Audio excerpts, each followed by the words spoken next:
Hello and welcome to the Operationally Speaking podcast for ASC Leadership. This is your host, Tina DiMarino. Today's episode is sponsored by Custom Surgical Consultants. It's going to be a great episode. Let's listen in.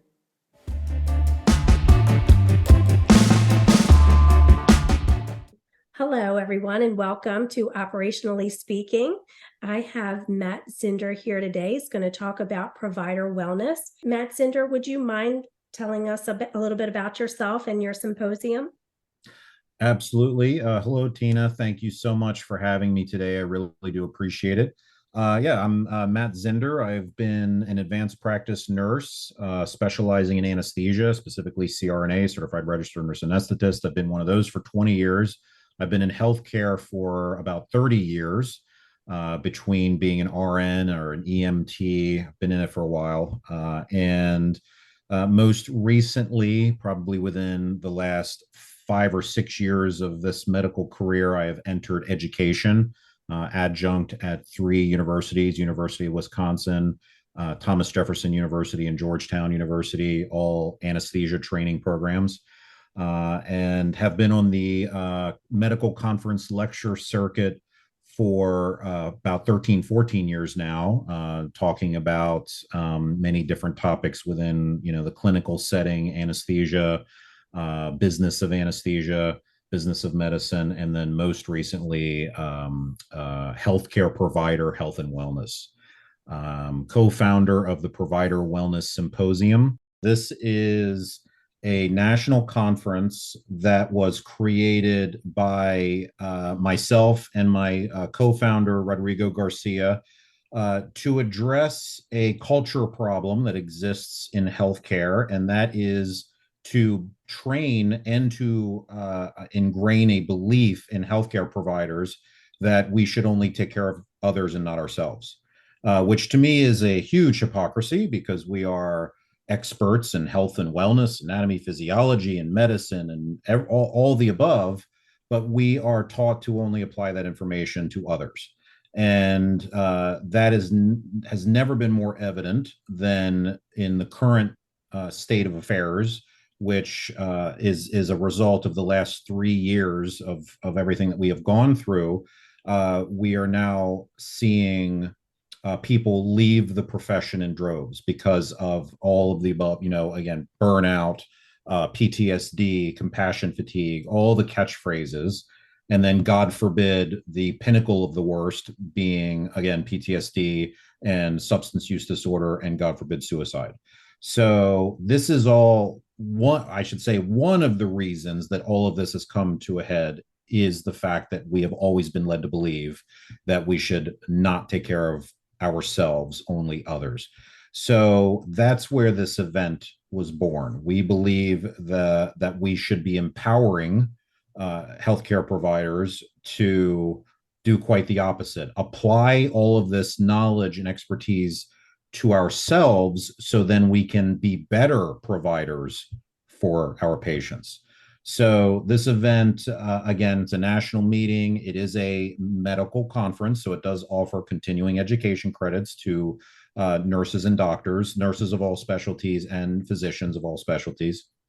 And it is set up a little bit unique in that it is still a traditional model of a medical conference, meaning we offer lectures on all things health and wellness, but then we also offer experiences. So if you go and you listen to a lecture on meditation, in another hour, you can then go into a room with a group of people and a meditation teacher and actually experience meditation.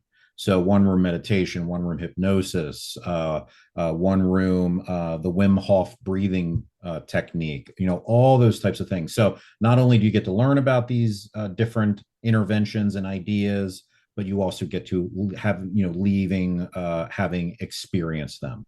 So the event is in Reston, Virginia, which is right outside of Washington, D.C., in the first weekend of November. So I believe that's the 4th and the 5th of this year. And we are going to try to keep it on the first weekend of November every year, because we obviously want to make it a an annual event. But again, it really is. It's geared for all medical specialties, and it is geared to change that culture to promote good health in us, so then we can be better for others. Wow, that sounds really cool. And I like that you offer a place for people to actually experience what they're learning about. That helps solidify, not just hearing about it, but then practicing it while it's all fresh. So that's pretty cool. What advice would you give? So you work in the ambulatory surgery center settings, as I do. And what advice would you give some of our providers? As you know, and as you mentioned, the last 3 years have really done a number on staffing. We've seen so many administrators leave and clinical people put into leadership roles that, maybe leadership wasn't their focus. And now, of course, they're, having to take on, leadership. We've seen staffing, there's not a huge pool anymore of experienced professionals to bring on board. We're having to do a lot of cross training and training. What would you recommend for those right now who are beginning to experience some burnout, some getting, having second thoughts about, is this industry really for me anymore? This is too much. Is there anything that they could do for themselves now that would be something easy for them to kind of pick up and start until they could possibly make it out to the symposium?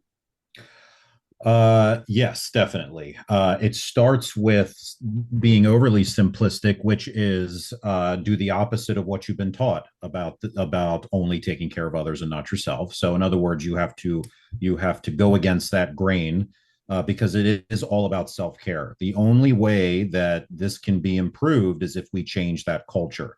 And that culture, is one of, and again, it is only one of them, but it is one of the reasons that we are seeing this critical provider shortage. So the short term of it is we have to take matters into our own hands, and that can be things that are as simple as a lot of the interventions that we've heard about, in the last 3 years, like starting to do a mindfulness meditation practice, and but not only just downloading an app like Headspace or Calm or Insight Timer. It's more about getting instruction in it, because we as scientists and we as highly trained individuals backed by science and research, I think we need something more than just downloading an app and listening to a meditation whenever. Because when you start to really delve into the practice, you'll find that it is very much research backed as far as the outcomes that could be created, but also it's very technique based. So when we download an app, which again, I actually do recommend, but not as a standalone activity, we download an app, and then again, it's just every once in a while. And sure, it felt good when you did it, for 15 minutes or 5 minutes or whatever it is. But then that's it. There are so many people, oh yeah, I've meditated a few times here and there, but didn't really do anything for me or whatever, right? Or they didn't understand what they were doing because, oh, I can't shut my mind down. I can't do that. That's just not for me. I tried it and it didn't work. Well, when you get instruction in it and you learn the details of how to do it and the benefits of it, then you realize that you're missing the point when you think of things like, I can't do this. I can't shut my mind down. Well, nobody can. Nobody can shut their mind down. So it's real. What I would recommend is a daily mindfulness meditation, which is incredible as far as creating outcomes for things like stress management and compassion fatigue and all the above. But going further than just downloading an app, getting instruction, and some of the apps actually do have instruction within them. In fact, many of them do. But even maybe taking a class, MBSR, mindfulness based stress reduction, out of Berkeley, you can actually take that course online,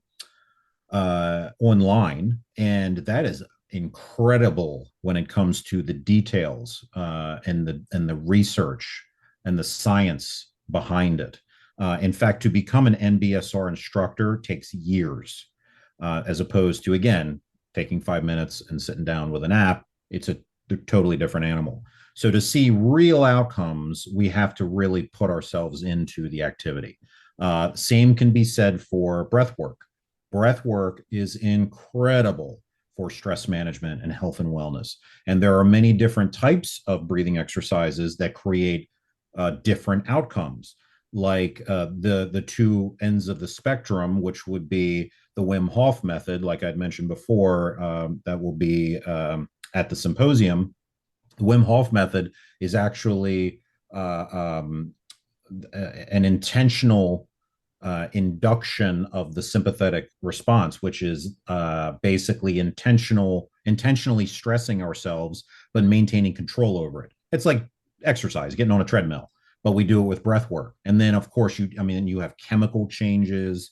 That along with, Wim Hof, he's famous for doing the ice baths.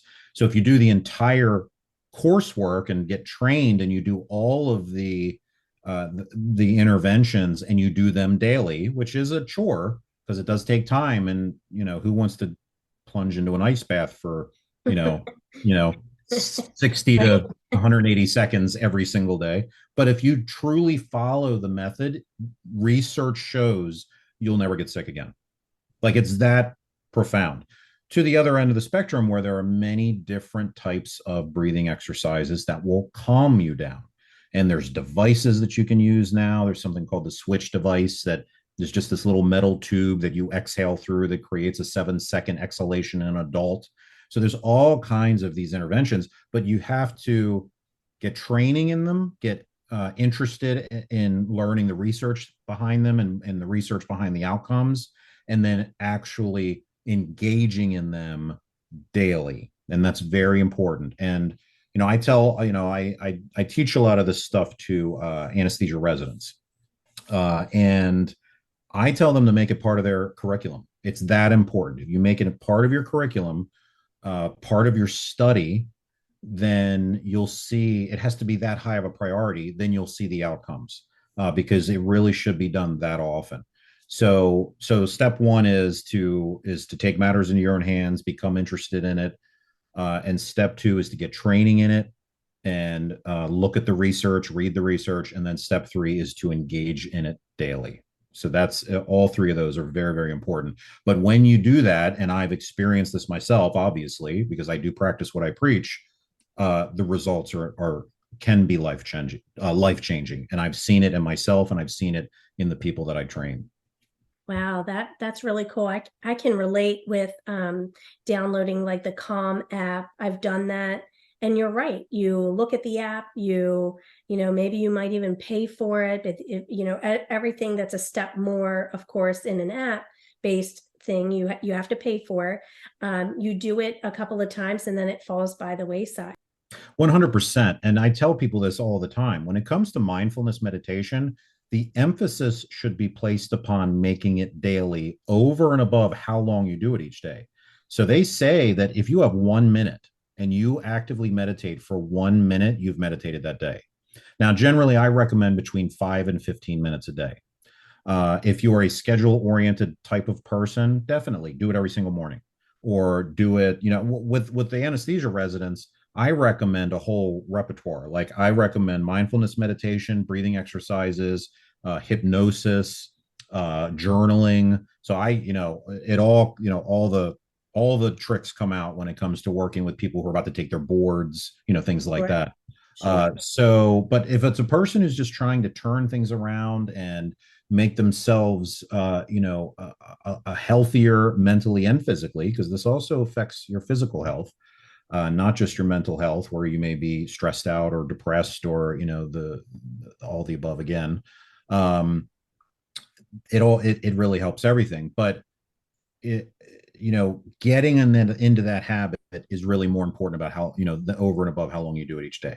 So different than physical exercise, they say you got to have a certain amount of number of minutes per week. When it comes to meditation specifically, daily. That's your goal, daily. And these apps that you can download will keep track of that. Like the one that I use is called Insight Timer. That it gives you consecutive days that you've done, and it gives you like a little star if you've reached a certain threshold. Keeps track of what you've done in many different categories, and I think most of the apps will do that because it is that important to track what you've done. And then from there, you can maybe do it multiple times a day. Once the habit is created, you could do it multiple times a day, or you can do a longer meditation. For those who are meditation teachers, for those who have been doing it for many years, for those who have just had it as part of their lives, there are people out there that meditate hours per day. But for those who are getting started, I can tell you that a short meditation is enough to get you started. I mean, for me, my personal experience, I had a very bad day one day. I mean, not only am I in a stressful profession, but I also own my practice, which sometimes is more stressful than the practice of anesthesia. But bad day, got home, pulled into my driveway, didn't even get out of my car. And I just thought to myself, I'm going to play this guided meditation on my phone.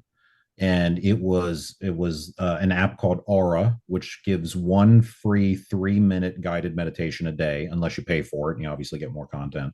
So I just played the free 3 minute guided meditation, and I felt instant results, and I've been doing it ever since.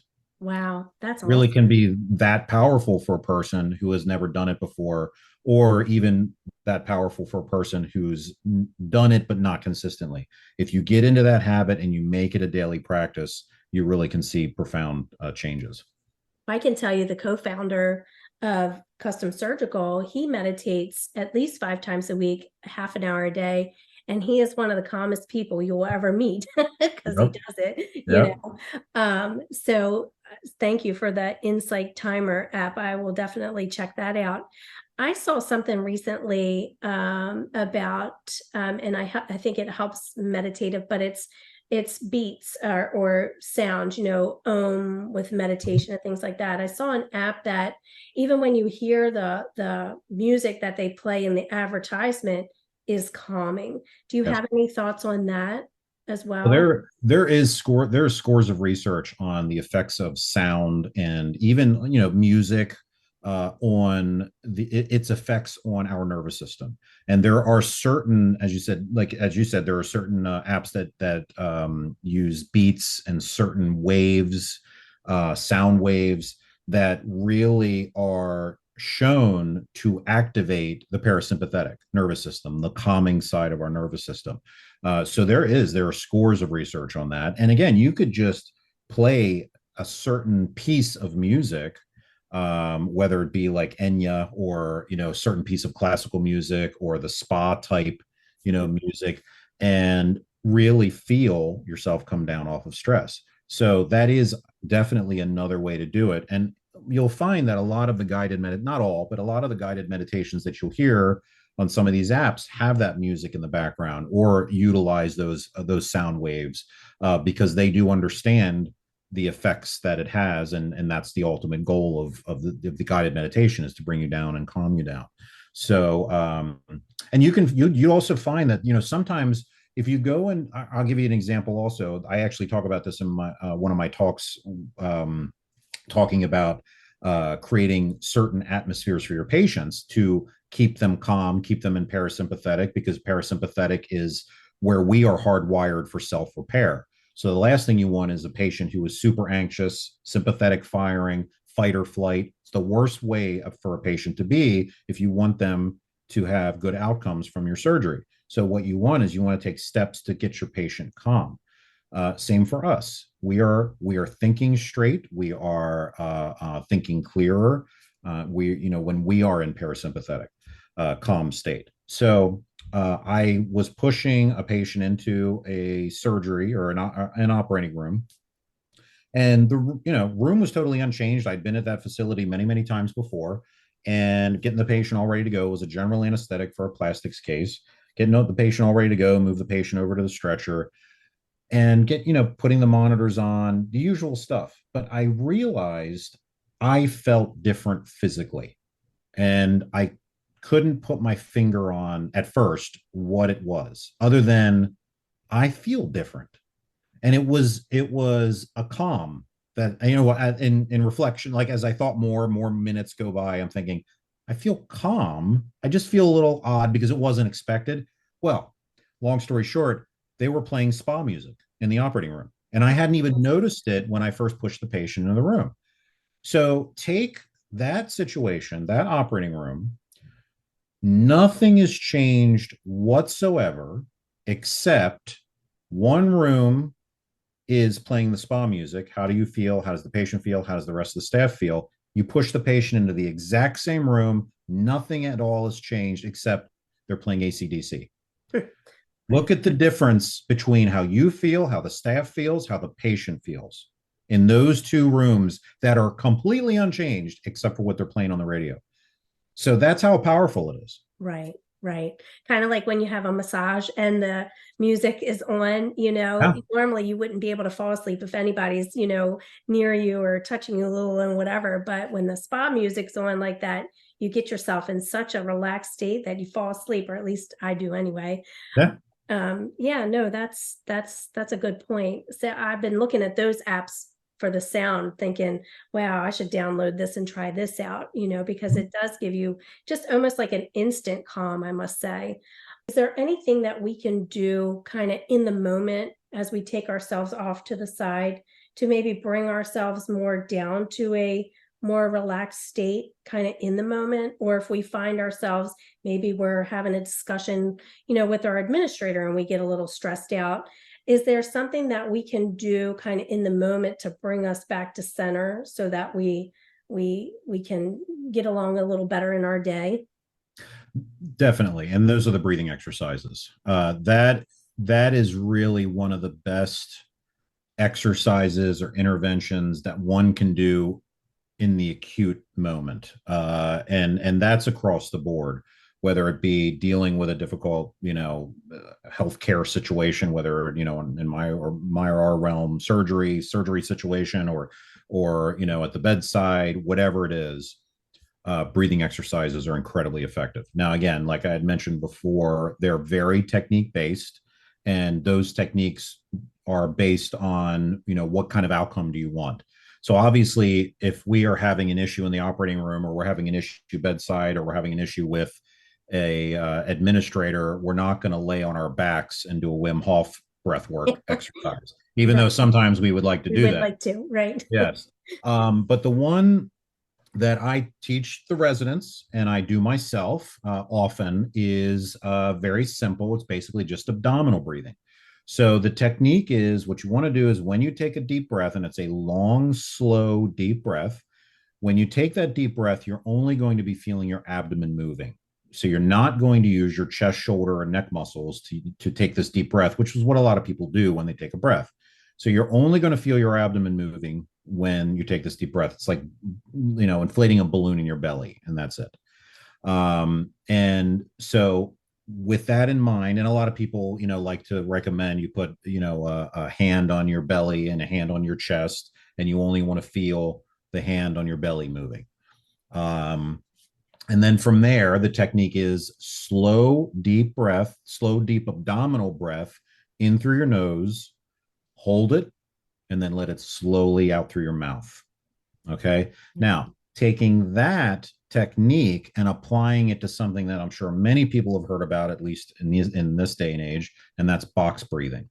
Okay. So, all box breathing is, and this is something that was created by the military, because obviously that's a Navy population. SEALs or Yeah. something. Navy Yeah. SEALs, correct. Correct. And it's obviously that's nothing more than putting a count to your breath.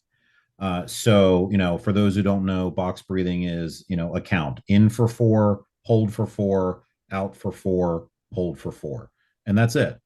Now, here's the thing about box breathing, though. When you have a longer inhale than exhale, that tends to give a bit of an arousal. Okay. If you have a longer exhale than an inhale, then that's a calming effect. So box breathing essentially gives you a net zero. So Okay. what I say is, in for 4, hold for 4, out for 7, hold for 4. Okay. Okay. Still in through the nose, out through the mouth, abdominal breathing. And then the box breathing keeps it slow. And you want to do 3 or 4 of those in a row. And no matter what your situation is, at the end of a set of 3 or 4 of those in a row, you feel calm. So it's incredible That's awesome.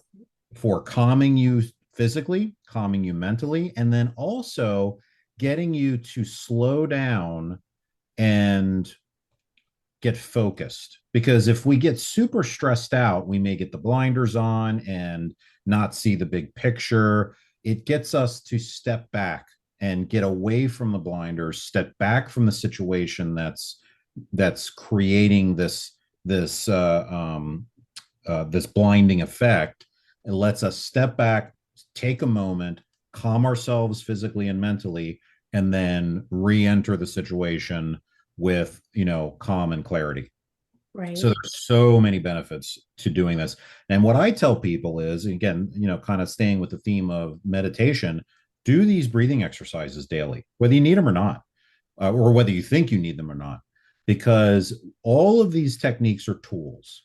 And when it comes to the breathing exercises, the reason I recommend doing them daily is because you'll understand how they make you feel, you'll get the technique down, and when it comes time to use it as a tool, it'll be more effective. This information will certainly help us as providers, and maybe help to start stemming that tide of the burnout feeling that we're all kind of experiencing from time to time, from no matter what's going on in our life to, certainly what's going on in our centers and, with our patient care. But we really do, I agree with you, have to start, really focusing in on ourselves first, like the airplane, stewardesses say, put your oxygen mask on first before you try to take care of everyone else. And that's why I thought this topic is so pertinent today, especially with what we're seeing across the board.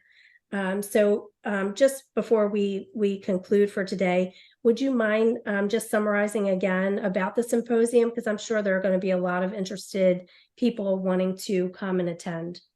Well, thank you for that. We really do believe very much in the event. We are trying very hard to make it a success. It is still growing. So, from a business standpoint, we have our fingers crossed because we're not where we need to be yet.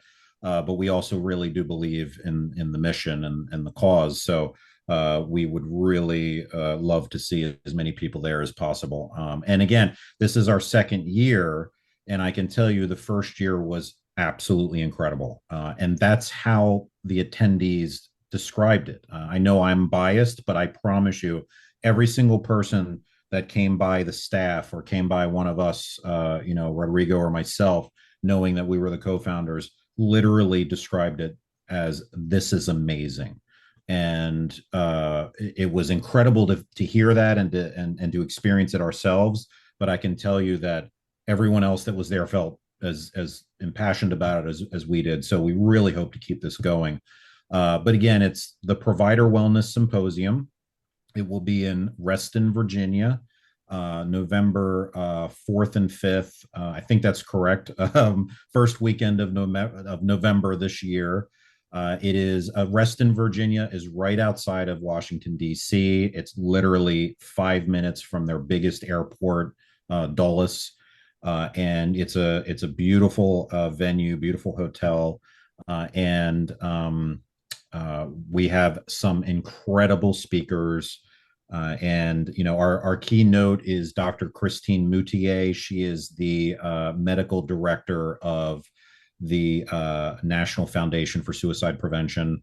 And then a host of incredible speakers for the rest of the day. We have multiple rooms, breakout rooms, the rooms with experiences. We're even going to have a room that we're calling the quiet room, where you can just go and be in a quiet, relaxing setting and meditate on your own or do yoga or anything above, all the above. So it really is an incredible event and does offer continuing education credits for physicians of all specialties and nurses of all specialties, RNs and advanced practice nurses. And we really hope to see as many people there as possible. And it's not, it's all caregivers. Anyone who's a caregiver. So if there's someone if someone out there knows someone in EMS or fire or police or a teacher. Everyone, about all those people, they're all caregivers, so they could all benefit from this content. So the website is providersymposium.com, and we got an incredible discount on the room block at the hotel, in addition to this incredible event. So staying at a beautiful hotel right outside of DC is also nice for a hugely discounted rate. So again, providersymposium.com. I really do appreciate it. Absolutely. My pleasure. Thank you.